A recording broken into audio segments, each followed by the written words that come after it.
Start recording. Hello. So good to see you all again. Thank you all so much. Before I launch into today, questions, things that are coming up for people. Oh, hang on. Can't hear me? Can anybody else hear me? Yeah. Okay. How are we going? Um, is that better, Lise? There you go. All good. Okay. Sorry, let me turn these off. Um,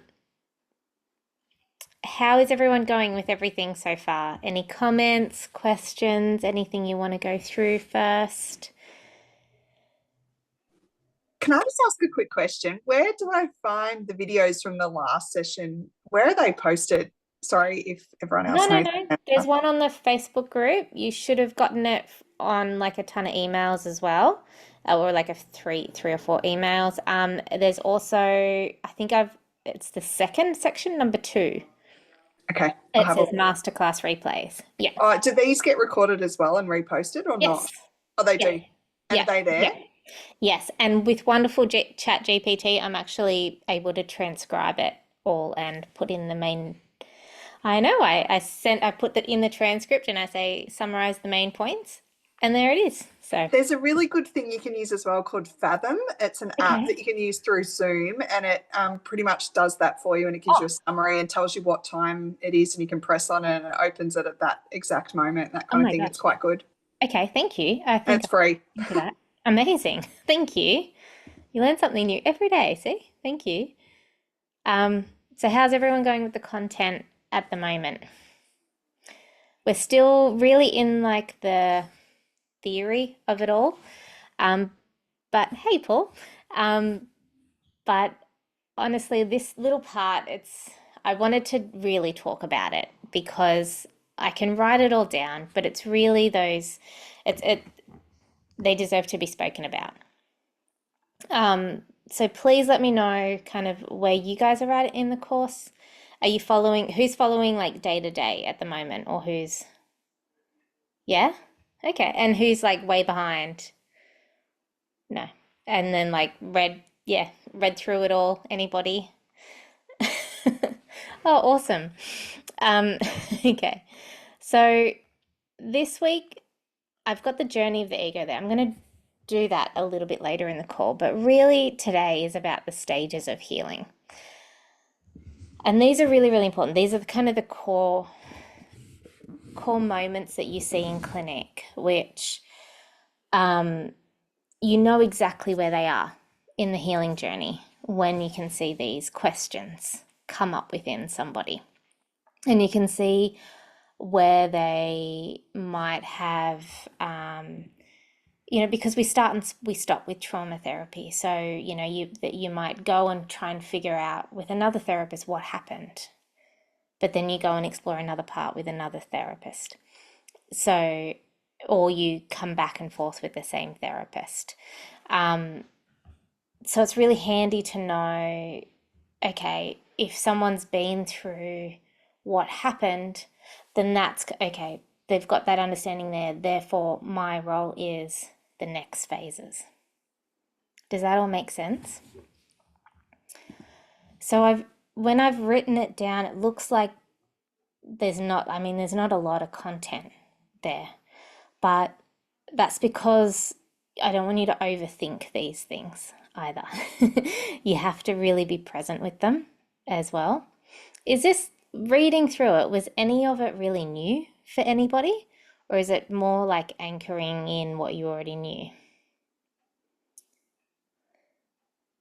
Bit of both. So, yeah, when we're going through trauma, it's going through grief and going through the grief stages.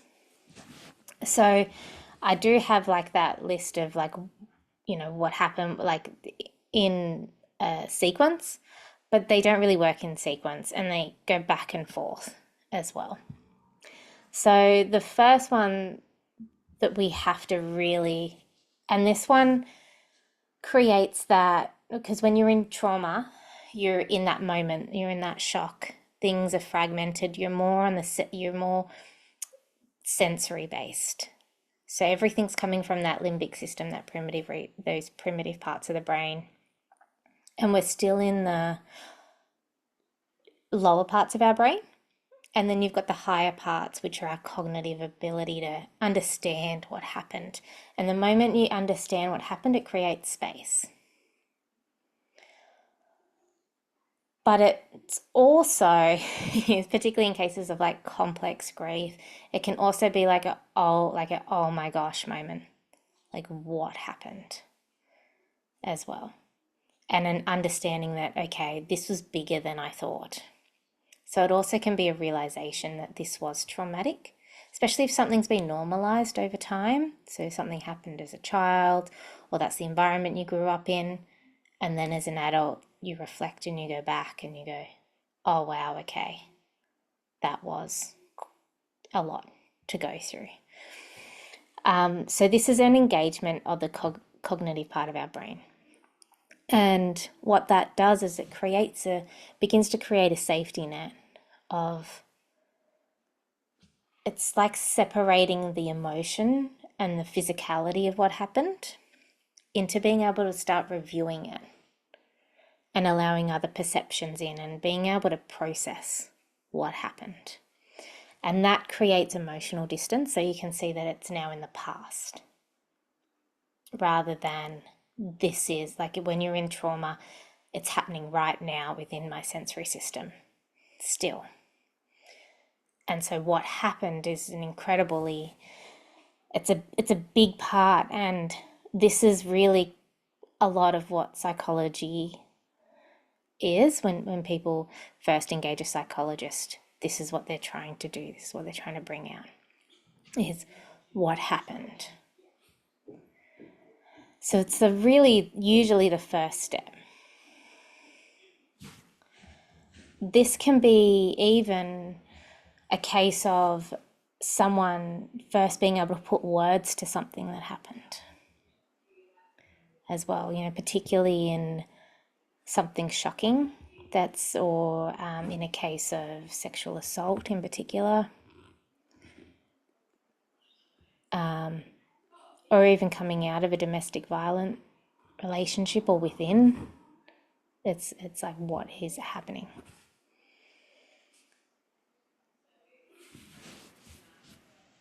So with this stage, what you're doing as a therapist is really asking questions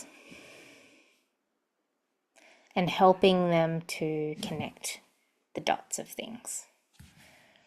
So at first, if someone's been through, particularly in the case of something like coercive control, it seems to be a big one, where they have been gaslit a lot. And I also see it in, children who've lost someone in their lives, but then they're never spoken about again, or the grief isn't approached, or even children who've moved a lot and they've never really had someone acknowledge that, having to start again, how tough that is over and over and over again. So what tends to happen is they come into clinic and they've got like that staccato way of talking that I spoke about last time. Like they don't really finish stories or sentences and they jump back and forth, or will start saying something but then get confused about what they're saying, or what your response should be. They're very aware of what your responses are in that moment, so that's something to be really aware of as well as a therapist, is that they're in this state of what happened. They're looking at you for every response to see whether they're constantly checking, are you a safe place for me to tell this to? Are you a safe place for me to tell this to? Because remember, trauma equals loneliness equals shame. So they feel separate to you. They feel often judged in this space. And this is a space where, people can often come to you afterwards and say, so, I went to a therapist and I tried to tell them, but their response wasn't right, or their response hurt me. And, the therapist never mean to. but we're humans as well. And so things get messy between relationships sometimes. But if we're conscious of it, if we're aware of it, if we can kind of clock in that moment, this is really, really important here. What happened? And then you're able to be really, really present with your own responses, what you're doing with your body language. Your body language has to be open, calm. You're slowing down the way that you talk. You're not trying to push them up on the bed or trying to get them somewhere. You're trying to find a goal. You're not trying to find a way out of it. It's just purely, I'm here, we're going to figure it out. There's also going to be a lot of silences while they're trying to figure out what happened here. So you have to be comfortable with silences. And it's a lot of trying to find the words for things. And it's the first time that they're allowing these connections to be made in their brain. So there can be a lot of emotional outpouring first.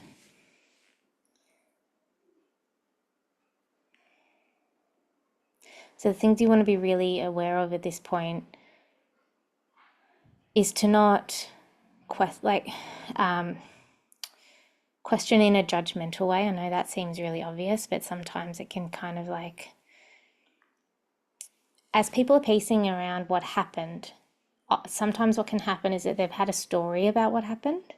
And so what they're telling you can sometimes not feel real. Have you ever had that before? It's like you're thinking, oh, there's something that doesn't connect here, So you've got to allow that story to come out and then you can get a bit deeper, if that makes sense. But if you start questioning them at that point, because they're telling you that that's their protective story, that's their daughter safety story, if that makes sense. So that's their, if you can respond well to that story, then I'll tell you the real story. So, yeah.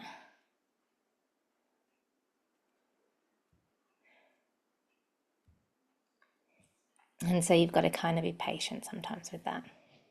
Also, sometimes what someone's been through has been so horrific that they actually create a whole other story. And particularly if it's very young and they haven't really understood what's happened. Or they've been in that environment where they're told that it's normal or that they deserved it or that it's okay. Children who've been from foster home to foster home will often have that kind of thing.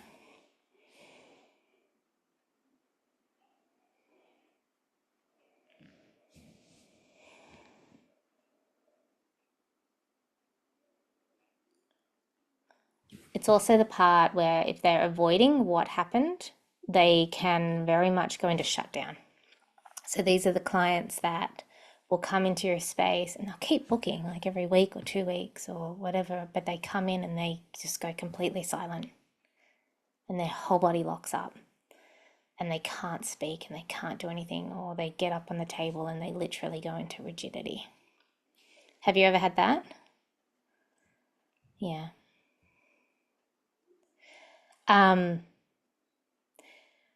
Be patient, be nurturing with those clients. That's, it's just, we're here. Well, and I can see that you've been through something really scary. This is what happens when the body's been through something really scary.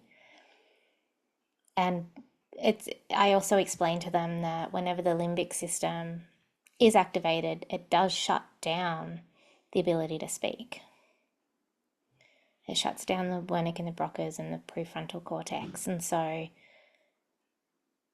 actually finding words, finding how to say it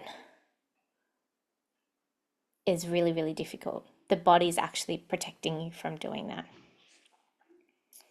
It also happens in people who've had a lot of shame, but then told that they deserve it or that it's normal. So a lot of people with, thinking back to the clients that have been really, really severely in that space within my clinic, it's been,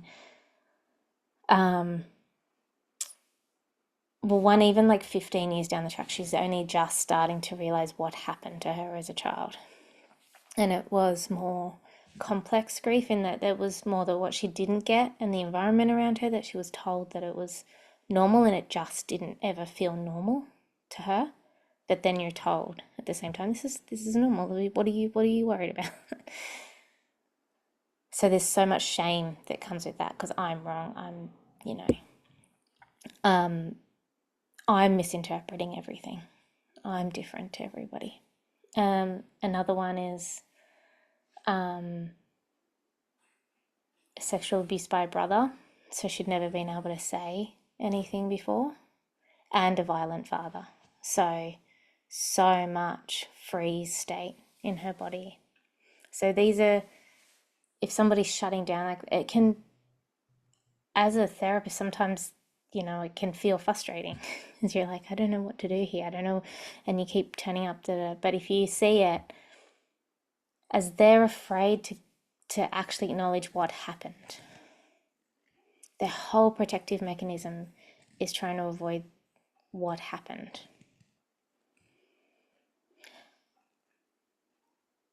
So if your client's shutting down and defending themselves against you, you've got to be really, really aware of your own triggers there, because they're going to be energetically and emotionally pushing you away, and they'll be really harsh with it energetically as well. So it can really feel difficult in that space. And you have to really watch that you don't overtalk and try and fill those silences either. That can be like a big defense mechanism that comes out for therapists, is that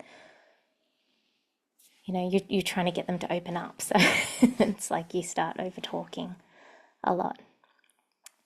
And these are things you'll find yourself in session and you find yourself maybe doing it, and then you go, I'm going to pull, like, just don't beat yourself up about it. Just kind of regulate yourself in that space and just go, okay, that's okay. This is just two humans.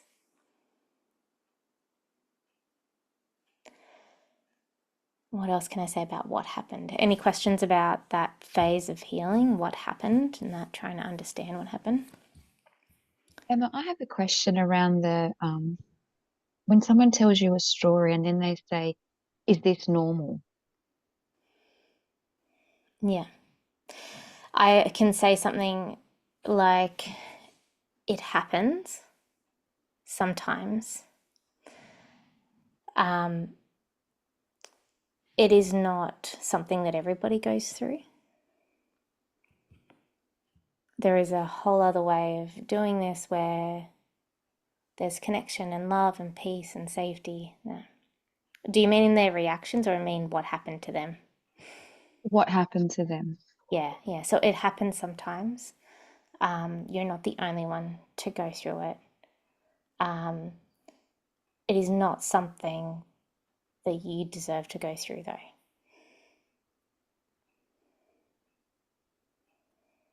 Thank you. Yeah.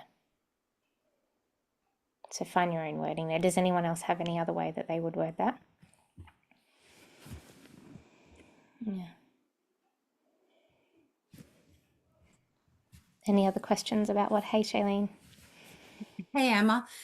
Just wondering, like when they're processing through all this and it's obviously that it gets too much and they go into the point where they go, actually, I just can't feel anything anymore.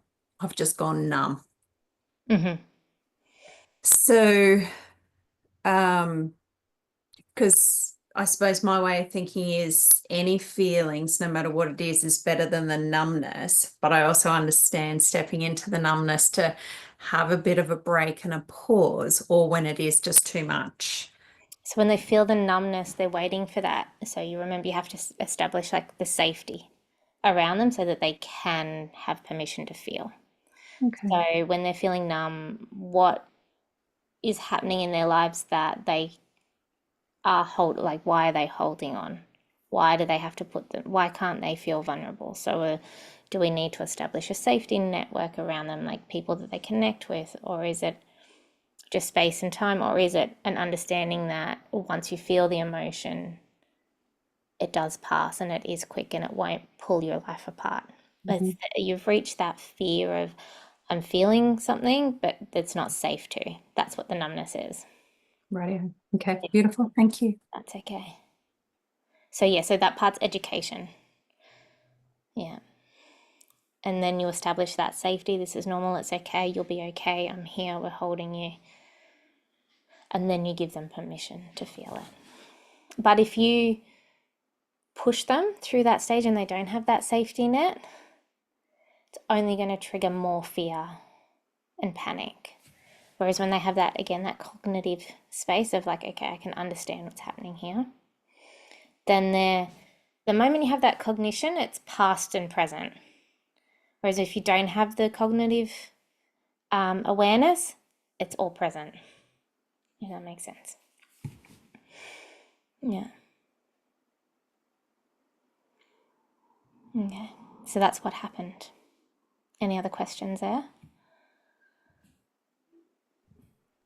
Yeah. What do you do when the client doesn't recognize their trauma as trauma?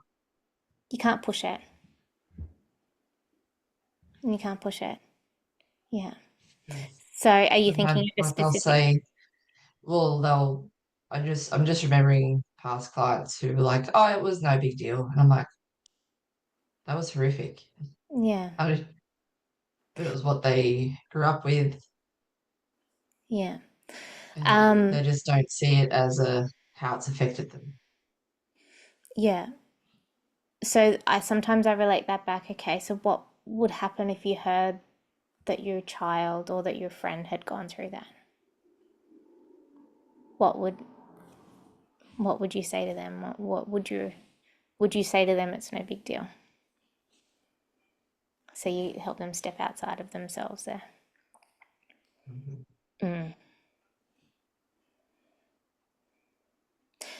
Even something like, that's a lot. It's a lot for someone to go through. That kind of energy where I'm meeting you with compassion here. Because what happens for those people usually is that you've gone through this, but then it's met with a but, or they've had to avoid falling apart. They're not met with kindness. And so if you introduce kindness at that stage, that can often open up things as well, which is why, you're introducing other people or, so I'll often say like, that's a lot to go through. And then if they're like, no, it's okay, whatever. And then I say, okay, well, what if that happened to someone else? And if they're still like, it's all right. And I'm like, okay, we'll come back to that another time. Yeah, okay. Yeah. Yeah. Hi, Emma. I've got a Hello. question. Yeah. I'm a very brand spanking new kinesiologist and still I do have my own clinic. I've got my diploma and I'm still studying my advanced diploma. Yeah. But so I find myself in my clinic, I've only got one client, but over talking. And like when we scan everything, I'll say everything that's scanned up and talk about that. And I guess that's my trigger about filling space, that I'm this is great for me at this point because I'm learning a lot. But so what my question is that, so because I'm very procedural at this point, so say like at the moment I'm doing like a fear circuits balance on my client. So what my question is that at this point for me, and with my triggers, is it better the procedure that I'm doing and the energetic work that I'm doing, is it better to, I guess, is that the soft option kind of thing, like taking what, and the client is kind of presenting what they're willing to, that comes up to be released? Is that kind of the best way to, because I'm not really experienced at talking about everything and, you know, have a tendency to kind of over talk about things and try and logically fix it for them. Is it better to kind of rely on that energetic release, you know? Yeah. What I'll say is that this is something that we all go through when we're coming out. It's really, really normal. And because you've been a student, you're so practitioner focused and focused on what you're doing Yeah. and how you're doing it and doing it right. Because that's what, you know, that's been the last few years and that's how you've been taught. It's all very what I'm doing for you. Yeah. And then it's really natural in that space to feel like you have to prove yourself. Yeah. And so that's kind of what tends to come up in those moments and why we tend to, you know, worrying about the procedure that we're doing or the, you know, how we're going to structure it or, you know, it's all very kind of what I'm doing thoughts. Mhm. Whereas you can still, Especially as they're paying me as well. all of a exactly, right? sudden. You want to give them value.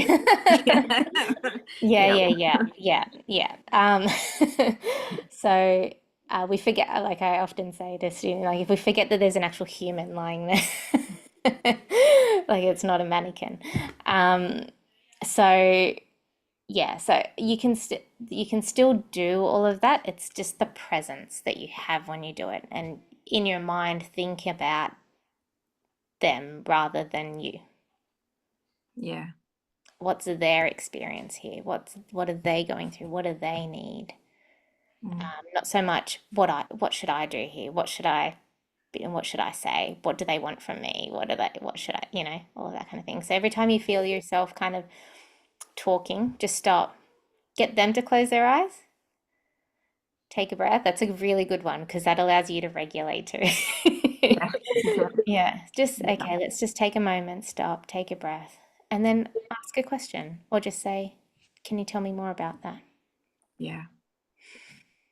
Yeah, rather than try and because I think I have a tendency to try and connect the big picture all the time and like what people are telling me. So that's what I'm wanting to do for them. But I realize now that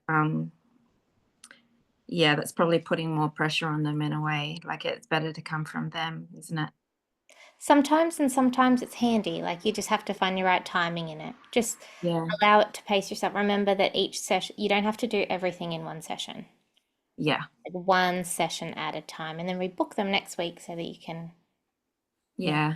I think yeah. that's been the most helpful thing that I've heard from this course already is that your way of, I guess, you know, now I'm, you know, when they call a new client, you're like, oh, well, it'll probably be at least 6 to 8 sessions. But I really love what you said about kind of saying to them, you know, we're on this journey together. You might come every fortnight, you might come every month. Like this is an ongoing process. And I really love that from the outset because it kind of, yeah, and providing that safe space. So I've really taken that on board and it kind of takes the pressure off me as well. Yeah, absolutely. Anyway, this isn't a one-on-one session, so I'll stop talking now. No, all good. Thank you. Thank you. So normal and such an important thing to bring up. So thank you because we've all been there. Yeah, cool. Thanks. Hey, Lara. Hi. So I think, like, off the back of what you said, Brie, I think, you know, sometimes because since doing all of my advanced diploma and stuff, I've studied a lot of other things too. And I think the biggest thing I struggle with is actually just calling myself, what do I call myself? I don't want to call myself just a kinesiologist because in people coming to me as a kinesiologist, if they've seen another kinesiologist before, I know that some of this line of questioning and stuff, it takes so much time. And if you're doing, you know, the inquiring and the questioning and being present with them when you're sitting in your chair, sometimes there's not even time to get on the table, or it's like just a very quick, I'm just going to, you know, make you feel safe and connected and calm. And there's not really time for like a balance or, you know, goal and all of that.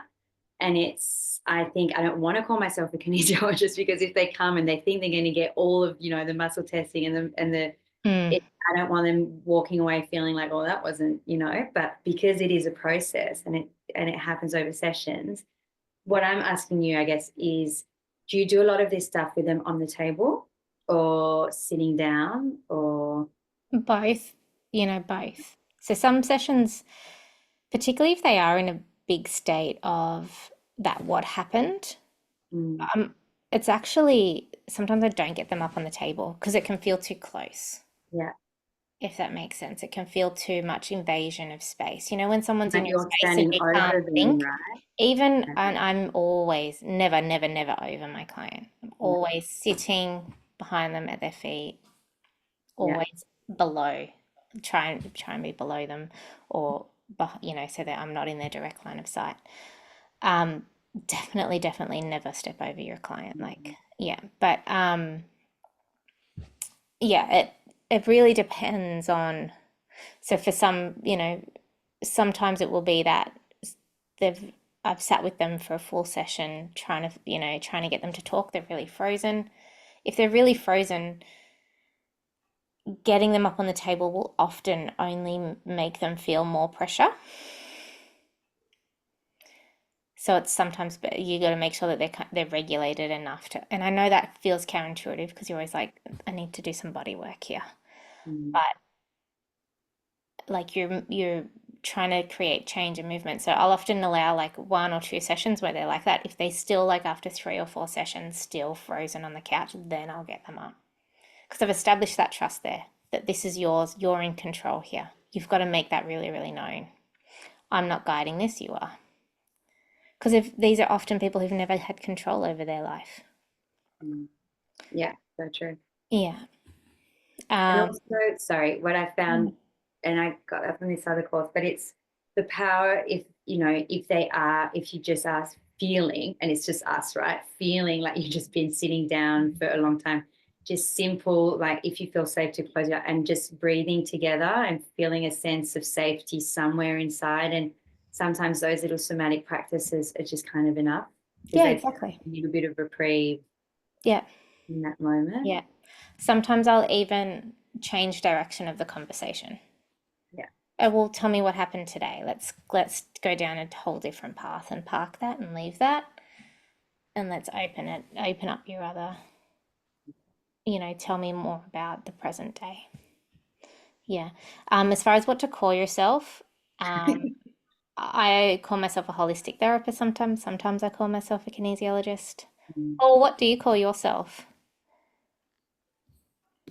Oh, hang on. I can't hear you. Sometimes I call myself a kinesiologist, and other times I call myself a holistic therapist or a complementary therapist. So Yeah. just depends on the circumstance and the vibe that I get from the person as well as to what they're looking for. So yeah. Hi, Paul. Hi, how you going? Most of the time it's just go and see Emma or go and see Lara or go and see Paul or Yeah, that's right. yeah, don't worry about business names, guys. No. Yeah. All right. How are we going with that, guys? I would just add on to what Emma said about sometimes I don't get them on the table for 2 or 3 sessions as well, depending on the client. I just let them be and just be present with them. So so that they feel safe enough, because of that reason that sometimes if there's trauma, particularly around touch and stuff like that, it can be too much, too fast. So Yeah.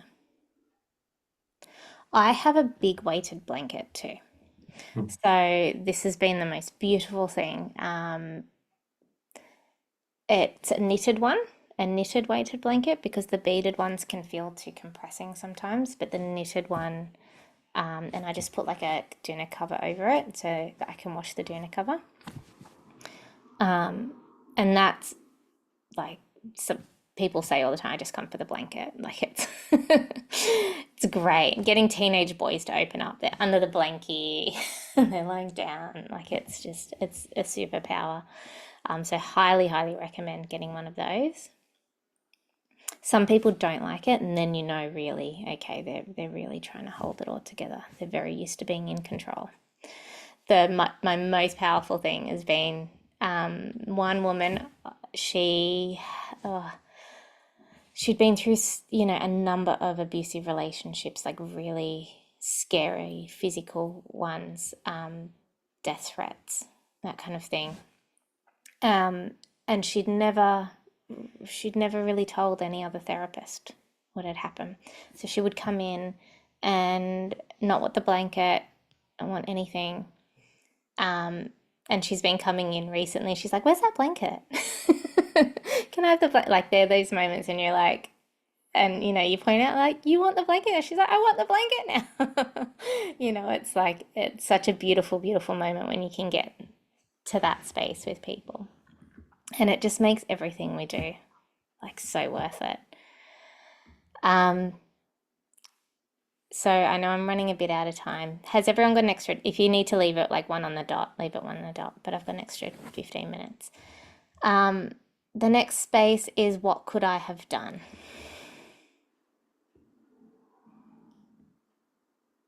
So this is a place of self-blame that we get to. So anytime things happen in life which are too much for the brain to process emotionally, like even what's happening in the events, it's the brain likes to feel like it has a sense of control. And so what it will do is it will say, you could have done something different. And this is why children who've been through divorce will often think that it's at some point that it's their fault. It's because they're trying to make sense of it. And it's a very adult thing that's happening, but they don't have the emotional capacity to comprehend that. And so in order to feel safe, you need to feel like you have some sort of control.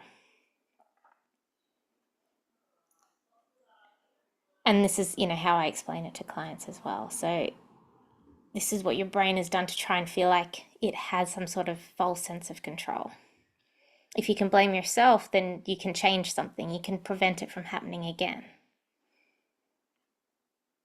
When something has been so out of your control and so big to emotionally process, your brain wants to feel like this is my fault. So that moment that they get to where they organically, and this is often where the inner child processes come into play.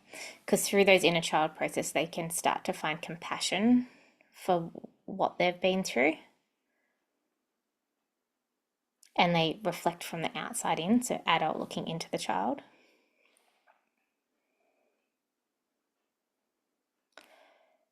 So again, having it as my fault leaves some sort of control over what happened.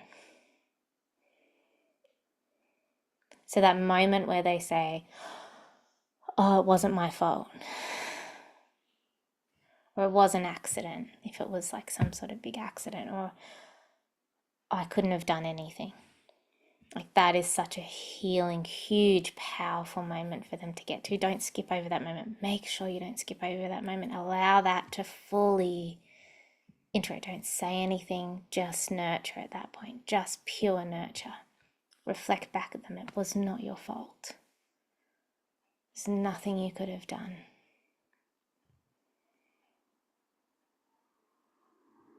And you allow, what you'll see is like Tetris in their mind, like all these other things start falling into place. Because you've just opened up. They've felt like a sense of power or control over it. Tension towards themselves. It's like it gives you anger towards yourself to push through it. And then that moment of, "It wasn't my fault," is such it can be like, start opening up all the emotions behind it. They will only get to that space if they feel like they can be safe enough to be vulnerable. So if you're finding that they're not quite getting there, it's because they don't feel safe enough to be vulnerable. So it's a protection against vulnerability. The impact of something happening to you, but you haven't been allowed to feel the vulnerability of that, to feel the helplessness and hopelessness of that. So I can control this. I can do something to change this. It's also where OCD thoughts come from. I can do something to prevent this. I can do something to avoid this. If that happens and that happens and that happens and that happens. So often at the core of OCD is self-blame.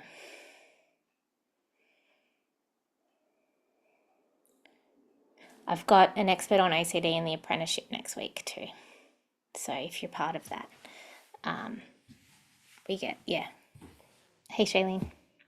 Hey Emma, talking about the OCD, so I've talked to you about my little 12-year-old who comes an hour into town, see me once a fortnight. And that has come from when her dad had a car accident a couple of years ago, 2 years ago, and she wasn't worried at the time. So now she's like, if I worry all the time, dad will be safe, kind of thing. Been implementing, and she's been using the techniques that you and I spoke about, which was like the tongue on the roof of the mouth and with the breathing, and that has been incredibly effective for her. And also she talks about frazzles her brain, so when it gets really busy, finding 6 different words that are non-related. So just Yeah. that has been really great for her, so thank you for that. But yeah, I see the OCD tendencies, and we pull it back in, and we've overlaid the accident where, like, now when she imagines it, she just sees dad get up and walk out of the car, and Beautiful. smiles, and she's fine. But now it's kind of like if anyone goes outside at night on the farm, it's always, the be safe kind of thing. And she says, like, I have to say the words be safe just to make sure that they are safe. So And it's sometimes things are okay, like she's 12, so she's not yeah. going to fully emotionally process this at this stage. This is something that she'll review when she's 16 and gone through another emotional leap, and then 19, and then, 20s and 30, Sure. she's got her Beautiful. own 12-year-old. So yeah, so we don't, Yeah. particularly with kids, you have to realize that they've only got a finite capacity in that time to deal with what's happened. Yeah. Beautiful. All right, cool. Yeah. So you've just, that was what I was wanting to know, like, Yeah. just, like still Yeah. developing all those sorts of things. Beautiful. Thank you. So the next part is anger, and I'm going to go through this next week as well because it's that emotional expression. But anger is really important because it allows you that true power, true control, boundaries, space. It says, so it goes from it wasn't my fault to, whoa, why wasn't I kept safe? So that can be, if it was like an accident or something that is out of everyone's control, it's like universe or God or whatever. I'm angry at you now, I'm angry at life. It can be the people around you. No one listened to me. Why didn't you hear me? In the case of abuse, childhood abuse, it's often towards the mother. You didn't keep me safe, you didn't hear me. Or to the parents. The mother seems to be a big one there because it's that loving, nurturing. You want to go to mum in order to feel safe and connected and vulnerable. And that's where it kind of leads in as well as to why was I alone. It's like that whole other perception starts to come in. Well, hang on. Why wasn't anyone here? Why did I disconnect? Why did I not look for safety? So all of a sudden you're starting to see things from the present day or the adult view rather than being in the trauma. So this is, there'll be quite like, this is where relationships around them start to change and they want to put boundaries in. And all of a sudden they don't want to talk to their mum. They don't want to talk to their dad and they need space. So these are often the moments where you can give them permission for that. Having a time off a relationship can be really important here as they kind of start to, I just need space in order to process what happened to me. So it can be and this can be with friendships, everything as well. So this is that moment where they kind of pull back from life and they go, this, I need space and time to deal with this. So making sure they have permission to do that. What can happen from the other side, sorry, Lara, I'll get to you in a sec. What can happen from the other side is that, particularly in family dynamics, that's where the emotional manipulation can start to begin to feed in. And they start to be like guilt tripped a lot. Well, you know, all those tactics that made them ignore their feelings to begin with as children start to arise. I've got one client at the moment. She's pulled away and trying to process everything on her own. She's got a severe eating disorder and she's young. And so she's moved out of her family home and starting to realize how traumatic all that was. So kind of the what happened, anger stuff's coming up. And her mum so she came to me the other day and her mum is sick, but it's confusing to her because she's known her mum to lie about the degree of sickness that she has in the past. So her mum's telling her that she's dying, but nothing in her physical state is saying that she's dying. So I know it's a big one, right? So she's there in that state of, well, you know, all of these childhood emotional triggers are coming up with guilt. Do I believe that my mum's dying? Do I not? Because she can see it from all the different angles now. So why was I alone is a big space of very emotional confusion, because you've got the logical boundaries that are coming in, my comprehension's there, but the emotional triggers are still there. This is I've done enough healing to pull away from my family, but then I go back into the family home at Christmas time and it all comes up. So this is a really delicate part. And as therapists, we just have to give them permission, keep giving them permission to have space, giving them permission to feel what they're feeling, acknowledge that the guilt is going to be there, but then learning how to trust their intuition again.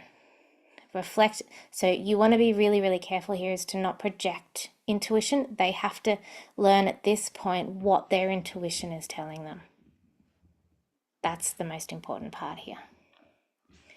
So for instance, last night I had a friend call me and she's going through this emotional stuff with a relationship, and she had an energy session and the energy healer said, you should leave him. And she called me in a panic and she said, she's saying I should leave him energetically. That's what she's picking up. What do I do? And I said, if it doesn't give you peace, it's not the right answer. So and then we were talking and she came up with another solution. She said, this goes against all my beliefs, but when I say it out loud, I actually feel peace with it. I was like, that's the decision that you want. So we teach them at this stage that it might not make logical sense. All of your beliefs might go against it, but if it gives you peace, it's the right decision.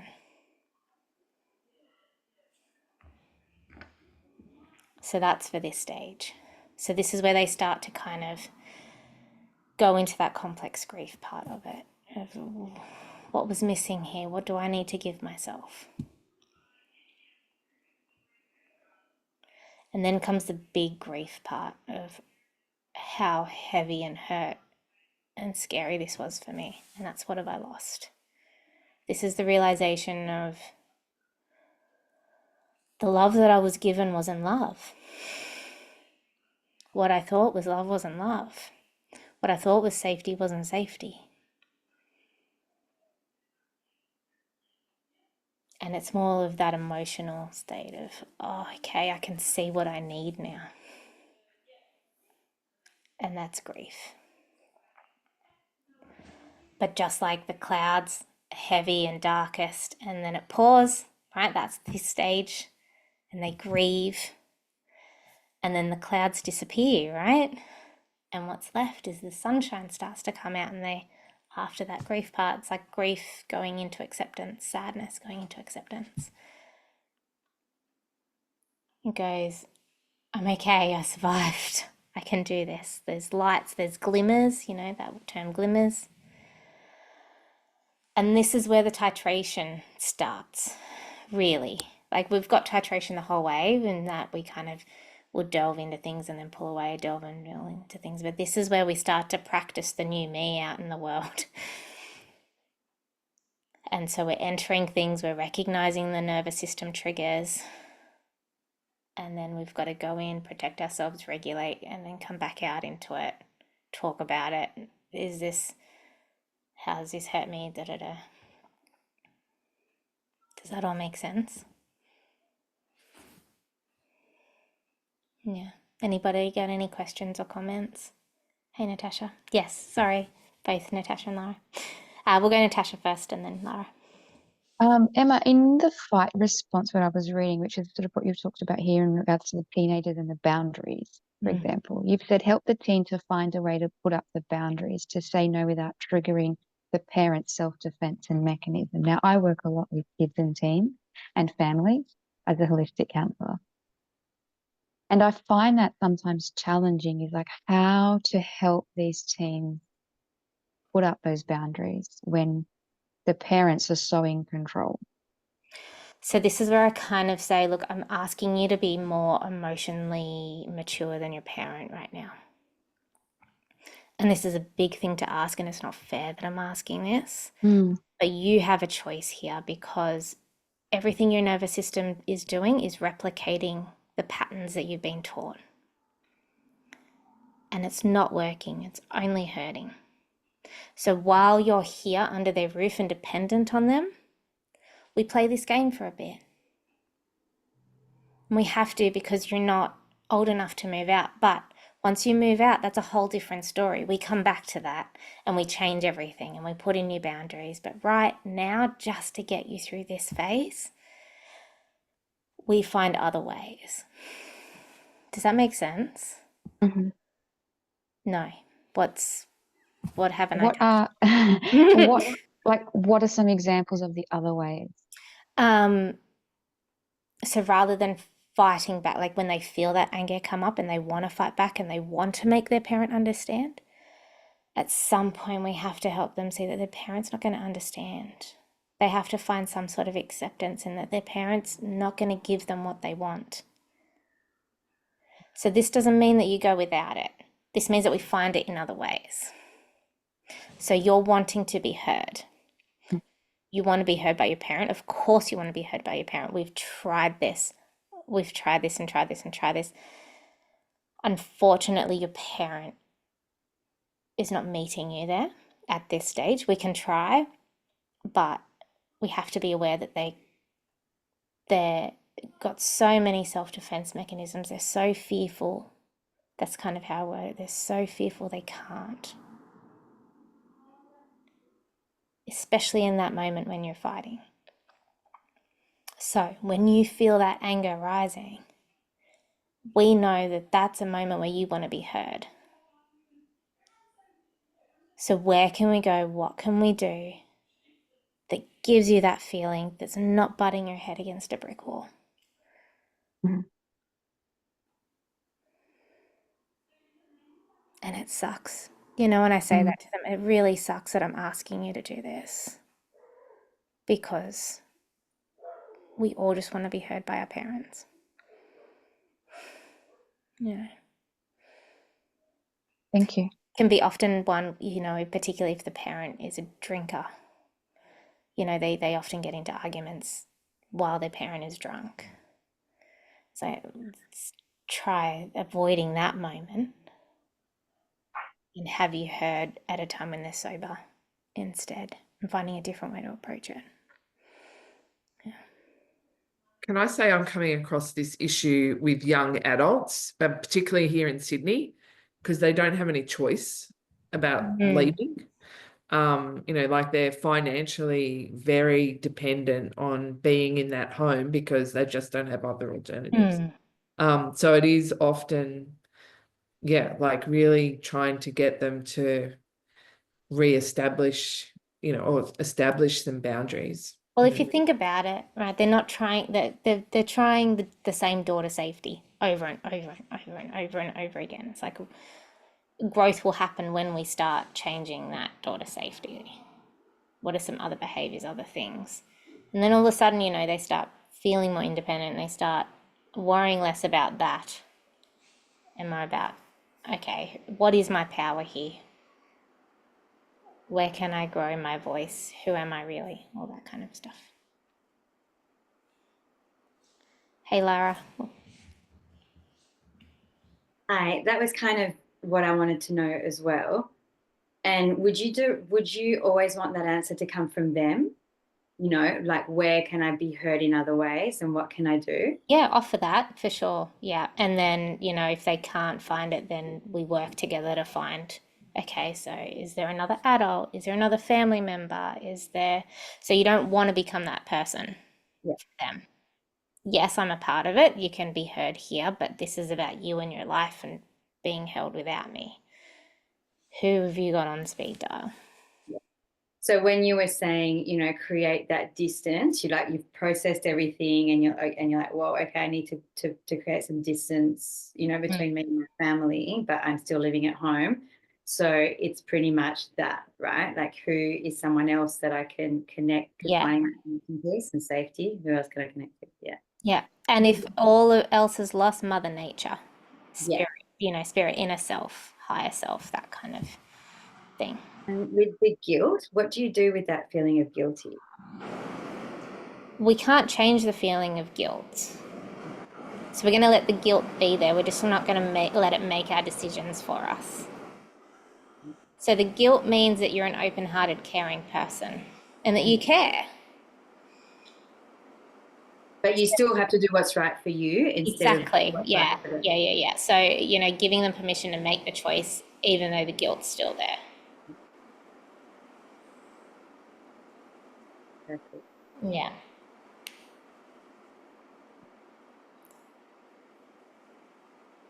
This is why I wanted to talk about it, not just have it written. It's a big one, right? It's good. But that are the stages of healing. Right? Comprehension, awareness, that emotional recognition, the emotional release, distance, and now who am I? What am I? Where can I go? Can I start believing myself? And this is where then we start changing all of those belief systems that we've been given and into, oh, I am a good person. I can love myself. So if you start trying to introduce that stuff before you've even decided what's happened, it's just like, yeah, I love myself. I'm good. I'm a good person. You know, that's where it starts to feel really, ugh. Just have those affirmations everywhere. It's like, yeah, it's okay, but it's, you know, it's not really giving yourself that healing inside. Yeah. Emma, can I ask a question? Yes. Yeah.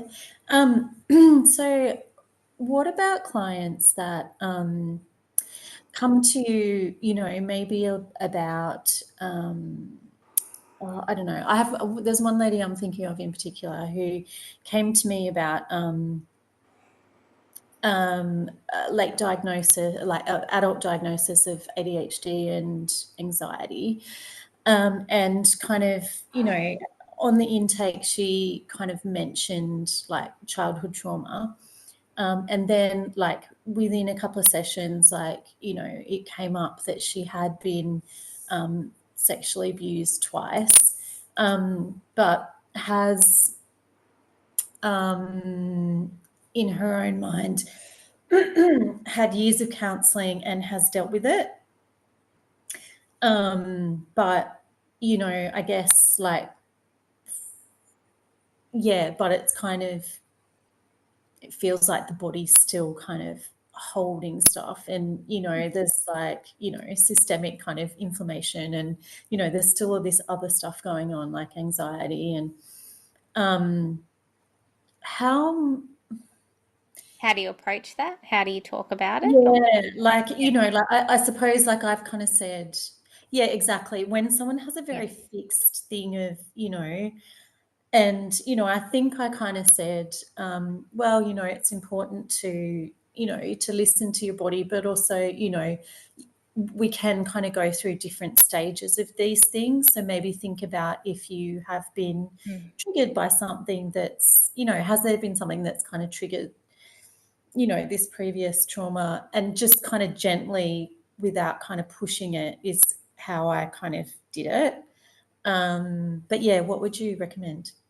Really depends on the client, because in terms of childhood sexual abuse, you can't just jump into that. The body has to feel safe enough to come up with that realization itself. Remember, the body always wants to go back into homeostasis, so it will. So what I tend to do in those moments is introduce so much kindness, so much nurture, that they can see and feel the difference. So rather than working cognitively, I say, that's fine. You've done the cognitive, perfect. Now I'm going to work with your body so that it can feel safe too. Yeah. Yeah.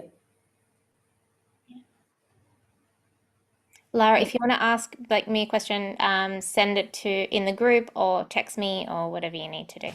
That's absolutely fine. But I have to go now too, guys. But yeah, does that sit well, Lise? Or Yeah. Yeah. Thank you. That's okay. Yeah, it can often happen when people have never really felt kindness. They don't know that what it actually really genuinely feels like. So they get it, but they don't have that connection piece of it. So when you introduce all of that safety, all of that kindness, it's like it opens up this whole other world of what you've missed. And then that will help you process through the shock naturally. Thank you all so much. I'll see you next Thursday. Bye, guys.